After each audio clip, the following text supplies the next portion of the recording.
Alright guys, I talked in a previous video about stocking up on hardware this year, and I wasn't kidding about that. I got this first set from boltsandnuts.com just a few weeks ago, and I also got this holder right here for all these drawers.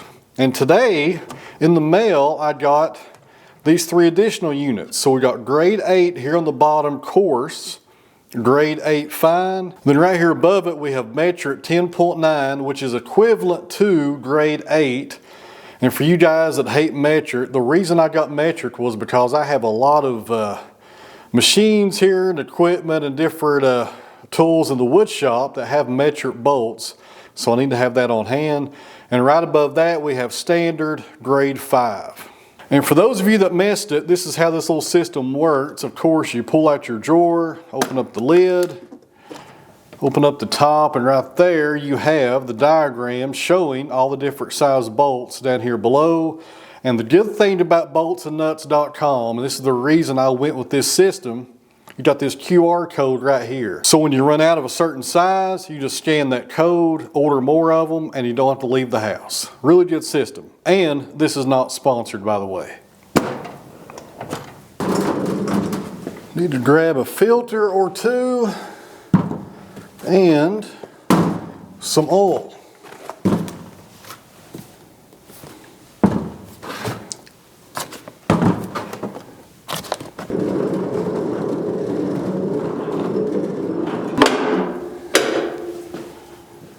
Alright guys, I've got a lot of projects going on today, and one of the things I need to get done is changing the oil on Mr. Cotto. This is a 62 horsepower Kubota diesel, and I just hit 50 hours, so it's time to change the oil. So the first thing I need to do is drain the oil, and in order to do that, there's an access panel on the bottom of the machine. Alright, so slide under here. And we got 4 bolts to take off, it looks like. And those should be not too hard to get to, actually. Not too bad. All right, so according to the manual, I need a 14 millimeter socket right there.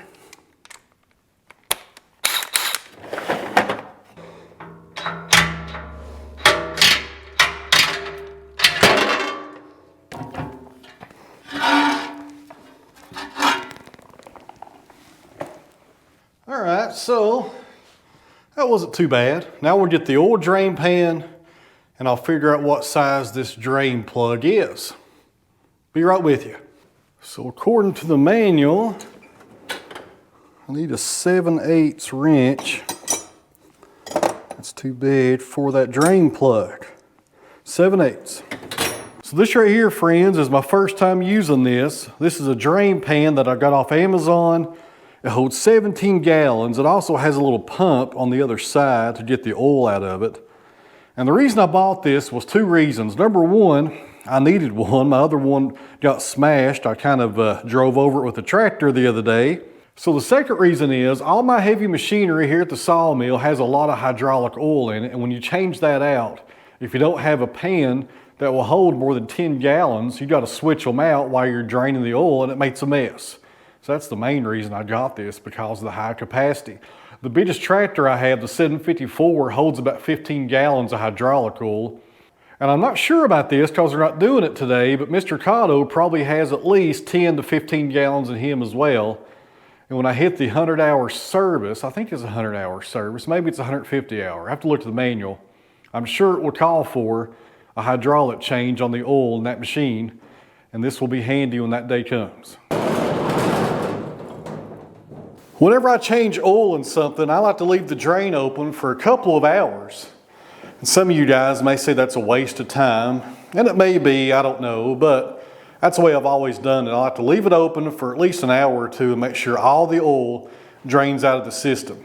And while we're doing that, or while we're waiting on that to happen, let's go saw up some white oak. You guys may want to hit the mute button. This door is kind of loud. I've not ran the sawmill in about 3 weeks. I'm not even sure if we have a decent blade on it or not. Yep, still sharp.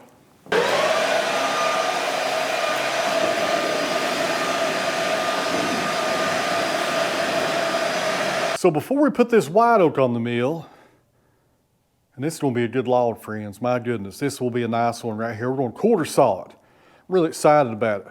Before we put that on the mill, I need to do some maintenance to the 70. And for you guys out there that have sawmills, something I'm going to do right now may help you out. So this right here, friends, is going to pertain to most of you out there that are running a sawmill similar to a Wood-Mizer. So if you've got a Baker, a Norwood, a Timber King, something that rides on a rail like this, I'm pretty sure will pertain to you. So what I'm talking about here is you're supposed to do this daily, or at least every 8 hours. I do it every day.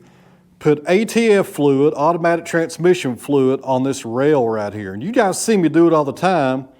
I just use a little bottle that doesn't say ATF, so some of you might not be aware of what I'm doing. This right here is the little can that I use, and it works just fine, but Wood-Mizer was here about 2 months ago doing some maintenance on the Super 70. They was doing the field service work on it, and they had something rigged up to perform this same task that's a lot simpler, and I think it might work a lot better.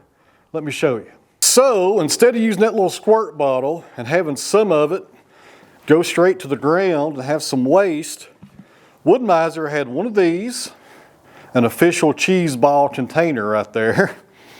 They had the lid cut off of it right there so the brush would fit down in it, and they pour their ATF fluid down into here. And that does two things. It makes it easier to apply because you're not sitting there squeezing that handle, and that little can doesn't hold much either. You have to refill it every few days. You can put a lot of ATF in there. And when you pull your brush out, it's saturated in this ATF fluid, and you're not going to have a lot of overspray. You're just going to sit there and rub it directly on the rails, and I think it's going to work a lot better and be a lot faster. And I think I'll get a better application by using this brush instead of that squirt bottle. Those of you that may be curious, I don't think it matters what brand ATF that you use. I buy most of mine at the dollar store when I can find it on sale, although this one right here came from Napa. And also, for those of you that may be thinking, isn't that kind of nasty having ATF fluid drip on the floor? Well, it's not clean, but your sawmill produces the best oil dry in the world, and that is sawdust. So, as you're sawing and it falls on the ground directly over the rail, this stuff dries right up at the sawdust. You'll never see it on the floor. And using ATF on the rails is not something I came up with. This is what Wood-Mizer recommends that you put on the rails. There we go. I'm telling you what, friends, pretty exciting stuff on this video today. You're watching a grown man take a brush with ATF fluid and rub it on a sawmill rail. That works a lot better. A whole lot better. And for any of you sawyers out there that don't want to go through the trouble of buying this 23-ounce container of cheese balls and a $1 brush at Harbor Freight, I'm selling this kit on my website without the cheese puffs. There's a link down below in the video description. I'm just kidding. I'm not selling this kit. I think I have less than $5 in this whole kit right here, if you would even call it that. This works pretty good though. There's a reason why this is on Wood-Mizer's service truck. I think it's the best way to put ATF on your rails. Hopefully, somebody out there that's struggling with these little squirt bottles, this may help you out. All right, guys, let's load up this white oak log and take a look at it.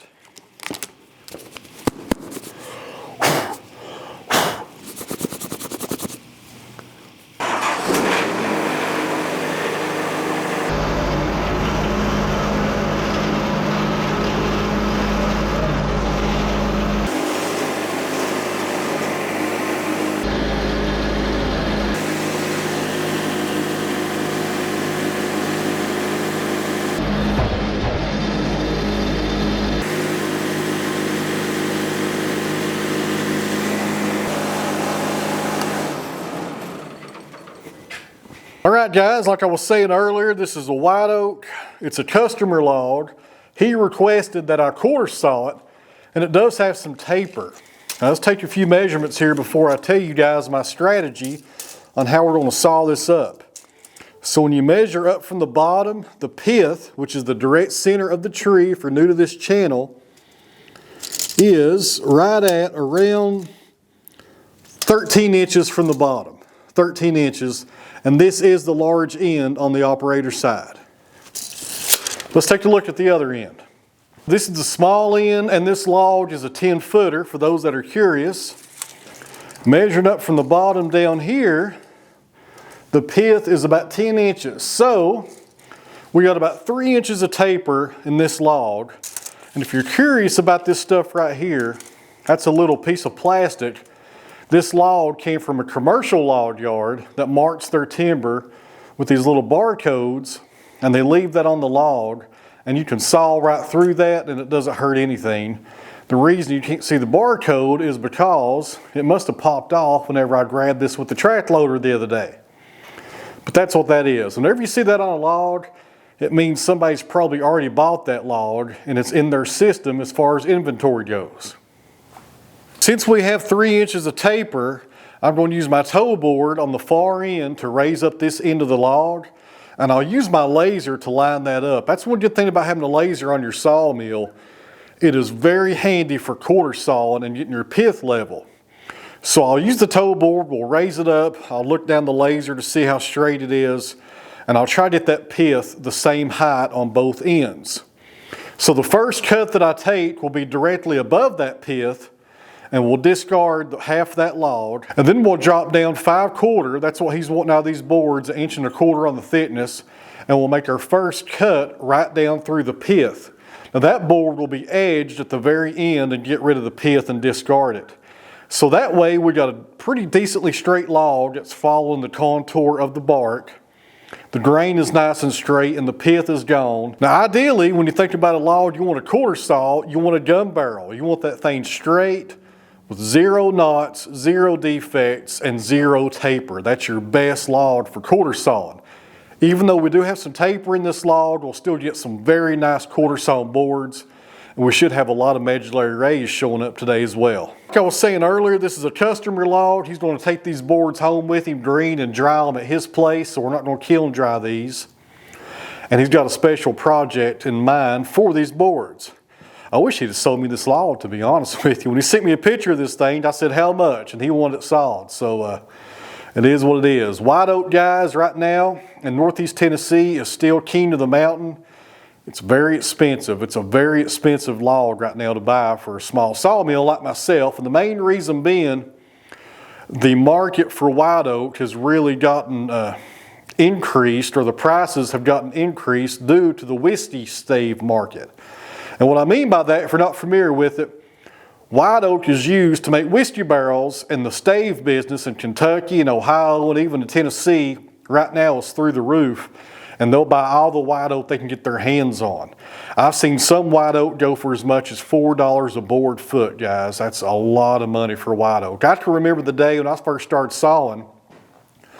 Back in 2010, I could buy a white oak like this for $1 a board foot all day long. Now, something like this, no less than $3. Even though it has some taper to it, no less than $3. On the Sawmill, Joe Maine Silvertip Turbo 7, that blade's been on there for a little while. I'm not sure how sharp it is, to be honest with you. I was just kidding earlier when I checked the sharpness with my hand.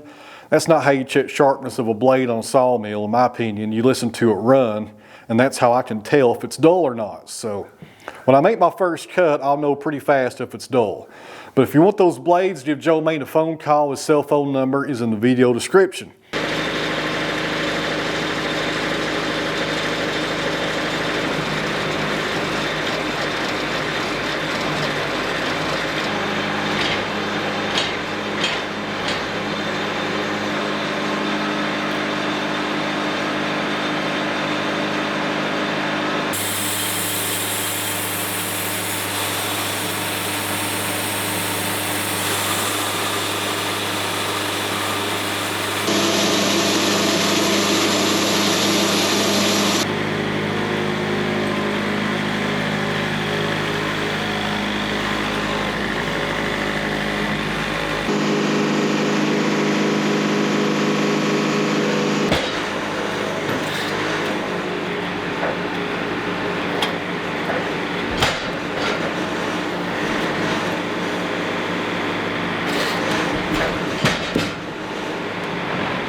right, guys, a quick break here for two reasons. Number one, I got to put a new blade on the sawmill. That blade is dull. My goodness. Did you guys hear it when it entered the log? Sounded terrible. I should have changed that out. But I've not ran the sawmill for about 3 weeks, and I'm not sure what was the last thing I even sawed on it. I think maybe poplar, but that blade has got to go. We need a new blade. And the second thing is, let's check out the pith and see if I was able to get it in the same position on both ends of the log. We're on the operator's side, and right there is the pith, right on top. That's where I wanted it, right there. So the next cut will be 5/4, and we'll get rid of the pith altogether. But I may come down here and go ahead and start quartering this log up instead of making a wide cut like this right here. I may do that instead, I'm not sure. Let's check the other end. Guys, we're down here on the small end. It's kind of tight between the sawmill and the log. The pith is right there. You may not be able to see it because of the lighting in here. It's not the best, but it's right there on the top, and you can see it right there as well on the face. That crack right there. That's why the pith is always the worst part of the tree. You got a knot cluster right there in the middle. Just bad stuff. That's why you get rid of the pith whenever you can, especially when you quarter saw. I don't know if you guys can tell, but right there we have more medullary rays on that side. You have the pith right there in the middle. You can see the way the grain takes a different direction right there. On this other side, more straight grain white oak right there. So good deal. We was able to position this log and get it nice and straight and ready for quarter sawed.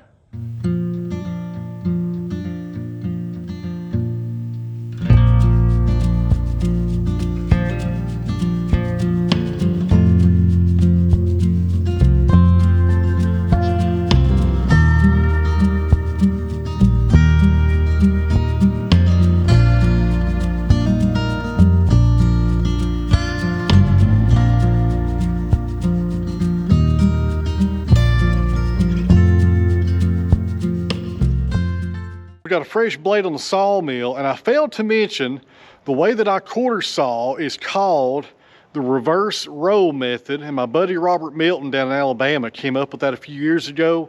So I'm not going to try to explain it during this video, but if you're interested in learning how to do that, go to YouTube and search for Hobby Hardwoods Alabama quarter sawing.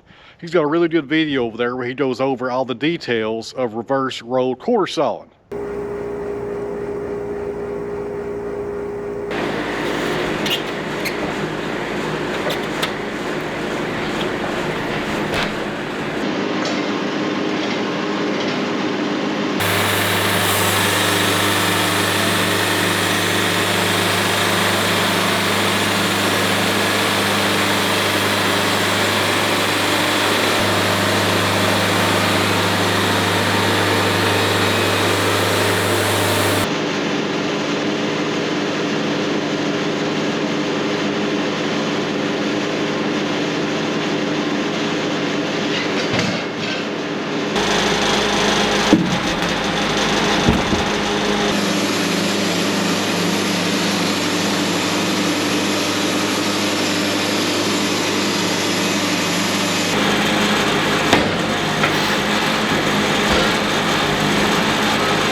Well, friends, I had to use my toe boards yet again on that quarter of the log to get rid of that taper. These halves over here will be a whole lot better. They're nice and straight, and the grain is straight in both of these. This one right here had all that taper that was left. That's why I had to use the toe board right there. But I think I got some decent results. So with that reverse roll quarter sawing method, you always get some uneven edges right here. You know, you see that right there. It's almost a 45 against the board. And that's what happens when you reverse roll quarter saw, but you capture nice proper grain when you do it that way. Now this one's off just a little. It's almost, gosh, it's almost wrist sawn, to be honest with you. I think I got the taper out, but I could have done a better job maybe on getting it out a little bit better. But I was running out of material. This end right here was pretty small. So let's take off this top piece. That's gonna be firewood right there. And we'll look at these 4 boards and see how we did. I don't know if you guys can hear that wind in the background, but we're supposed to get a really bad storm early in the morning. And tomorrow it's supposed to rain like an inch. So not looking forward to that at all, I tell you. We just now dried out from the last rain that we had. See how these look right here. Way too much sawdust on these boards. You know what that means, guys? I was sawing way too slow. When you have a lot of sawdust built up on your lumber, it usually means your feed rate is way too slow. And a lot of people ask me all the time on this channel, or they assume that I saw pretty slow. And I do saw pretty slow, I'll admit that. I'm not a production sawyer. I'm not doing 1,000 board feet a day like Jake Dean is or Robert Milton, but I could saw a little bit faster. And I kind of go slow, and there's 2 reasons because of that. Number 1 is I enjoy sawing, so I'm not in a hurry. And number 2, I'm watching these cameras. I got 3 or 4 cameras sometimes on this sawmill making these videos. And I'm always watching them to make sure they don't quit recording while I'm sawing, because these GoPros will shut off for no reason sometimes. They'll just quit and you don't know why. You'll never know why, they just quit. All right, friends, hopefully this will show up on the video. I got some medullary rays all in there, right there near the sapwood, and nice straight grain white oak right there. All right, guys, here's the next board, and this one is about 10 inches wide. And it's more of the same. We got a little bit of a cathedral pattern on this side, a little bit of sapwood, but we do have some nice quarter sawn grain right there in the middle.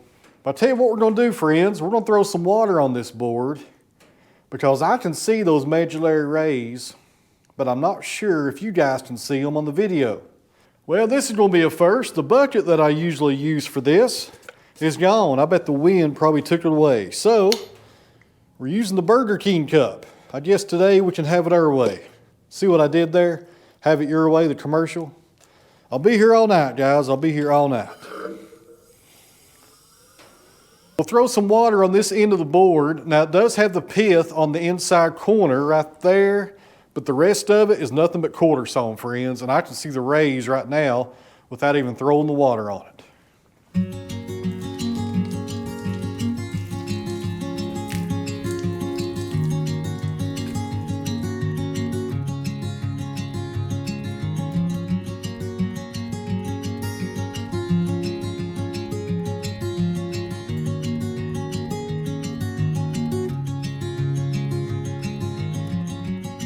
All right, friends, I guess we're done for the evening. I just got a notification from Bruno's school, and they're on a 2-hour delay tomorrow because of these potential storms.